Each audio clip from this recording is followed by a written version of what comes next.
Hey buddies, SomeNutzGuy here. Hope you're having an awesome day so far, and welcome to the DawnCraft Starter's Guide. This is going to be a pretty basic guide, just covering the very basics and overall beginning elements of the game. Most of this is going to be covered in the wiki. Those of you that would rather have it in video format than reading the wiki, this information will mostly be on the wiki as well. However, I'm also going to cover some additional fairly basic but quite useful tips at the end of the video that aren't detailed on the wiki. So, first things first, when you spawn into the world, you will have this little buddy here called a Korok. Now, this Korok, when you speak to him by right-clicking with him, will kind of give you a very general intro to the mod pack and the general premise of what the overall objective is. You'll speak to him, and sometimes you'll spawn near hostile mobs, potentially. There's a lot of hostile mobs, so you'll want to be careful. You want to complete this conversation, because if you get killed by something before you manage to have the conversation, the spawns are random. You won't spawn in the same place like in vanilla. You will have a random spawn, and you may not be able to find this guy again. And speaking to this guy will give you the general premise, and also will give you a spirit orb for completing the conversation. So you can speak to it and just spam through the conversation. And if you want to then go back and read the dialogue on the wiki, they have all the dialogue on the wiki. If you want to, if there's hostile mobs around, you can build around it and then have the conversation. Or if you just kind of jump through it and read through it quickly, hopefully you'll be all right. I did have a problem my first time loading into a game where I couldn't interact with this. I was trying to figure it out, but I just created a new world and then I could interact with it by right-clicking when I created a new world. All right, on to the next step. Really quickly, before we get to the next step, just a very quick and basic explanation. I'm not going to go into too much detail, but just the pure basics of what you need to know right now straight away is that this mod pack is centered around, or the combat within the mod pack is centered around a specific mod, and to engage in the combat mode, you'll need to press a keybind to enter combat mode. You'll know that you're in combat mode because you'll have a little blue icon in the bottom right corner. And essentially there's different animations and different weapon abilities and weapon strikes depending on what weapon you're using. Not going to get into a lot of detail. I might do a guide, more detailed guide on that in future. But the default keybind for entering combat mode is R. However, what I found is that there was a number of different keybinds all attached to R by default. So I actually had to go into controls, keybinds, and you can put in key R, and it'll bring up all the R, and it'll bring up all the binds associated with R. And I had to unbind one of the keys to actually be able to use R for entering combat mode. Might be fixed in later versions, I'm not entirely sure. Now, you don't have to use combat mode. Combat mode will lock you into these animations. If you hold backwards while doing the attacks in combat mode, you will stay in place. If you don't hold backwards, you will move forward as you do your attacks. Now, you don't have to be in combat mode. You can still attack things outside of combat mode. However, your attacks will do 50% damage when not in combat mode versus being in combat mode, because you're not committing to your attacks. So combat mode will be the only way to do full combat damage. However, you need to press R to engage in that, and you might need to change your keybinds for that to work. All right, on to the next step on how you actually progress through the pack. To start progressing through the pack, you'll need to find yourself a guild master. Guild masters can be found in these little huts in villages. So essentially, first thing you want to do is find yourself a village that has a guild master in it. You'll know it's a guild master hut because it'll have this little chest, a little bell, and a little book here, a little ledger. There are different variants of the Guildmaster's hut found in different villages, but this is where you'll find the Guildmaster. Now, the Guildmaster is where you get most of the main quests to progress through the pack. The first quest that you'll get from him will say, oh, this is your first time visiting the guild.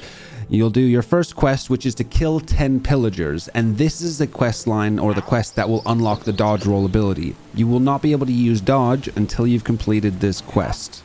There are other combat abilities that you can gain in a couple of different ways, primarily through quests given by guards in villages, things like guard and step or dual greatsword. There's various abilities that you can gain mainly through quests from guards within villages.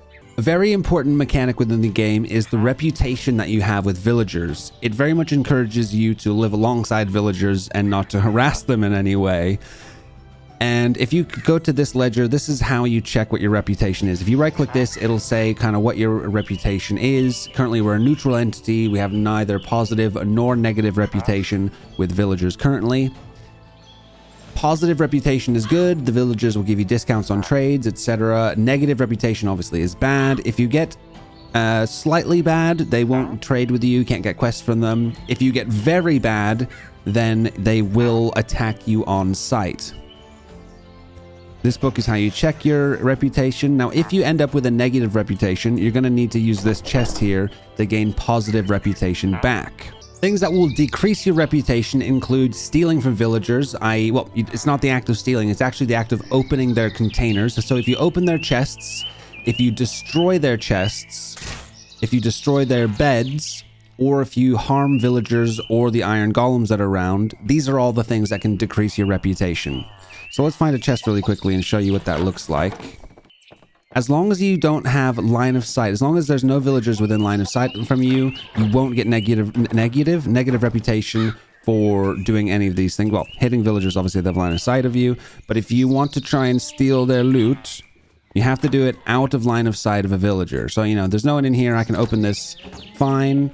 However, if a villager is in line of sight of you when you're opening a chest, you should gain negative reputation. You should hear an ominous little sound that's telling you that you've gained negative reputation from opening that chest. Also, if you break the container, you should also get the ominous sound and lose reputation.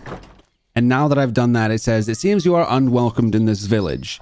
Now, if you need to fix this, you need to use this chest. What you need to do is build yourself a bundled emerald.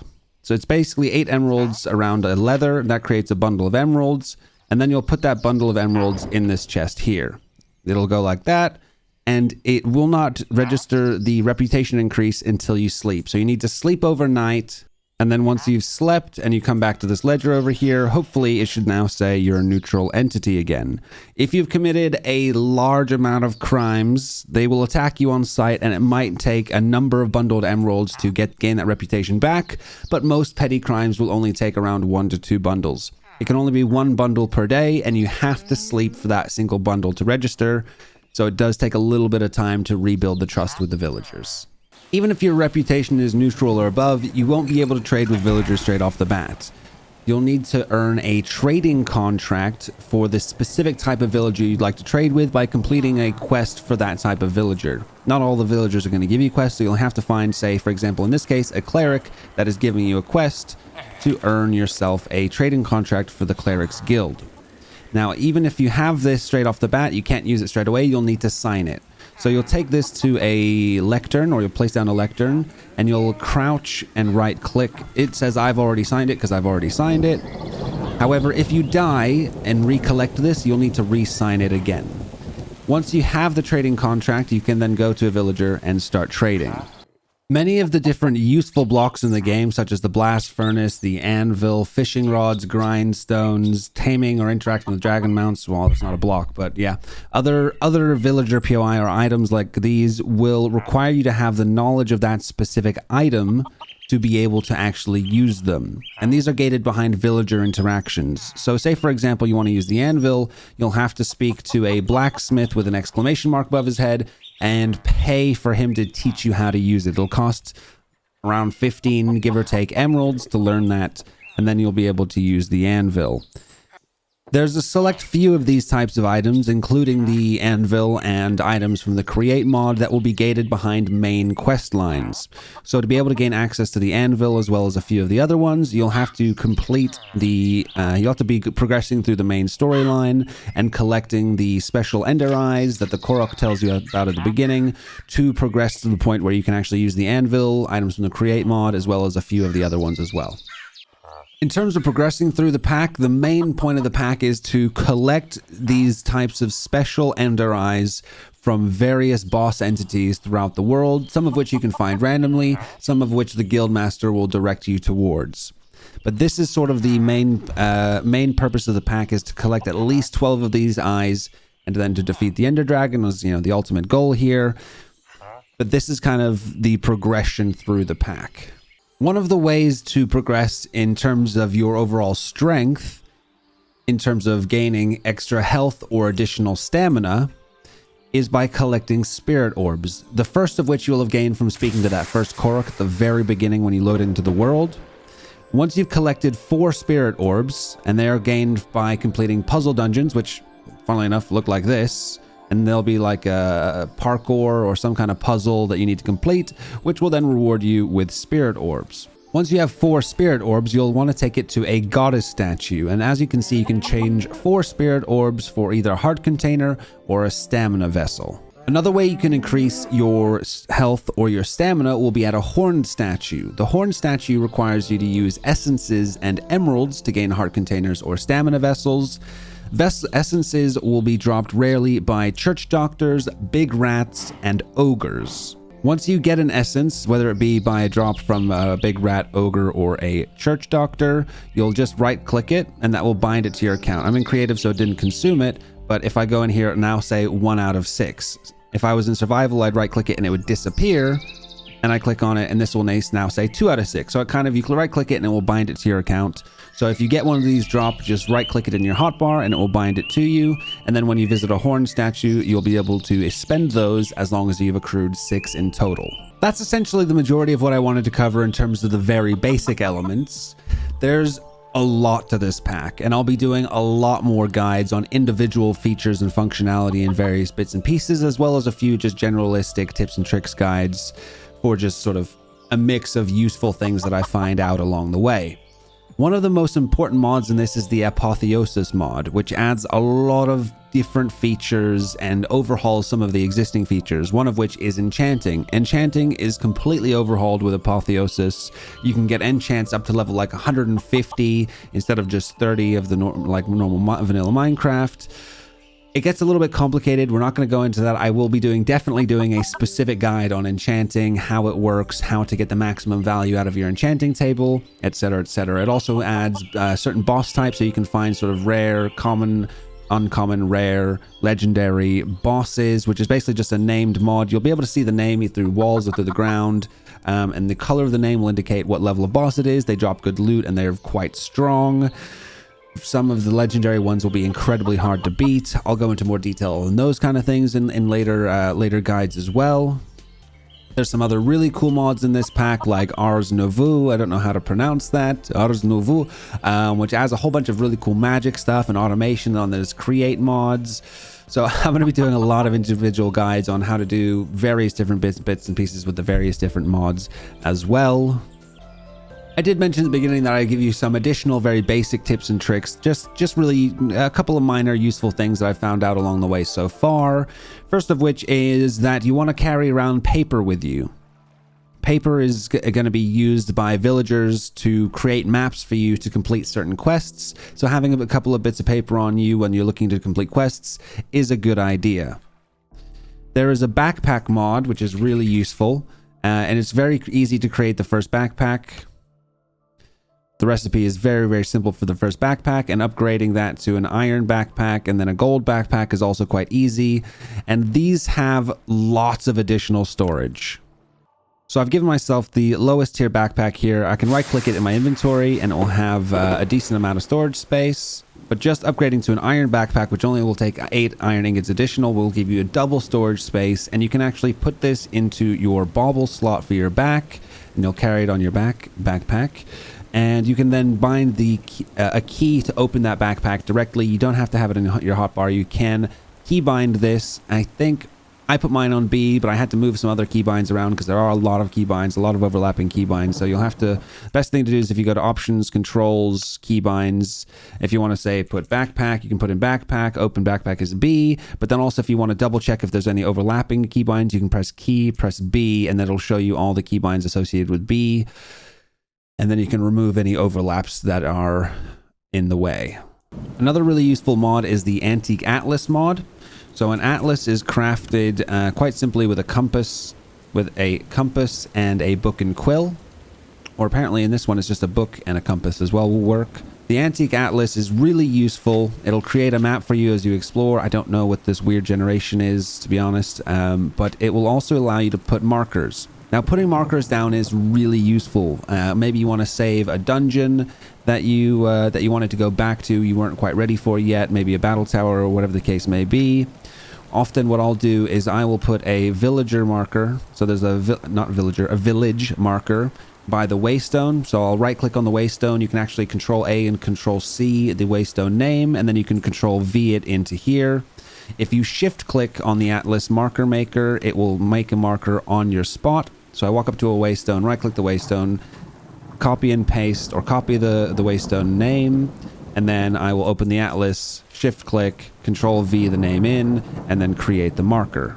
Keeping track of quests is a little bit confusing as well. So often what I'll do is if I find a villager that has a quest that I want to complete, I'll put that villager in a hole or just build a little structure around him so he can't move. And then I'll put a little marker down. I can shift click again, shift click. I'll put the little marker down where that villager is. And I might say what the objective for that is. So kill ogres times 10 or something like that. And then I know that once I've completed that quest, I can then go back to that marker and hand in that quest. If you're playing version 1.5 or above, which at this point you probably should be, there's also a mod called Callable Horses, which is really useful. How Callable Horses works is once you've tamed yourself a horse, you can press a keybind, which will set it as your personal horse. And then once a horse is set as your personal horse, you'll be able to call that horse from wherever you want. If you're kind of close to it, you'll just press the button and it'll walk over to you like this. However, if you're very far away from it, it will teleport the horse to you like that. You can also bind a button to see the stats of the horse, which may have just crashed my game. Okay, maybe don't press the button to view the stats of the horse. One final tip I wanted to give as well is that you'll quite commonly come across sacks in the world in various structures, and these sacks basically act as shulkers. You can chuck a bunch of items in there, open them up, or break them, and then you will be able to carry those items in your inventory just like a shulker. And additionally, these can also be put in backpacks. One last thing, as I said, the last thing was last thing, but one last thing is it's quite good to have a look at what backpack upgrades you can have. You can put upgrades in here because these upgrades can do a lot of really useful things like void items, restock from chests. You can make it so that you can hold like up to 16 times the total stack value. You can even then stack items that aren't supposed to be stacked. You can have it auto feed you. You can have it smelt on the go. There's a lot of really cool backpack upgrades. Honestly, the backpacks are really, really cool. So definitely I would make yourself a backpack. Only thing is if you're carrying, I think, too many sacks in your inventory, and or if you have two backpacks, like if you have an extra backpack in your inventory, you'll get slowness 5. So if you're wearing a backpack and have one in your inventory, you'll get extra slowness. You can't do that. I believe that's pretty much all the little tips and tricks that I wanted to give. Hopefully this was useful for you. I myself am still somewhat of a beginner, but I'll be learning a lot more about this pack, and as I learn, I will transfer that knowledge onto you guys in the way of guides and tutorials. If there's any specific things that you guys would like to learn about, or anything you're struggling with, any questions that you have, please feel free to jump in the comments. Say, hey, we need a guide on this, or we need a tutorial on this. I'll learn about it, and I will create a guide on it for you to teach you guys efficiently and concisely on how to do that. And there's probably, if you're having a question, there's probably a lot of other people that have that question as well. So please feel free to share them. I'm happy to make guides on request. If you enjoyed the video, give it a thumbs up. If you'd like to see more, consider subscribing. And I hope you have an awesome rest of your day. Take care. SomeNutzGuy. Grab gaming by the nuts.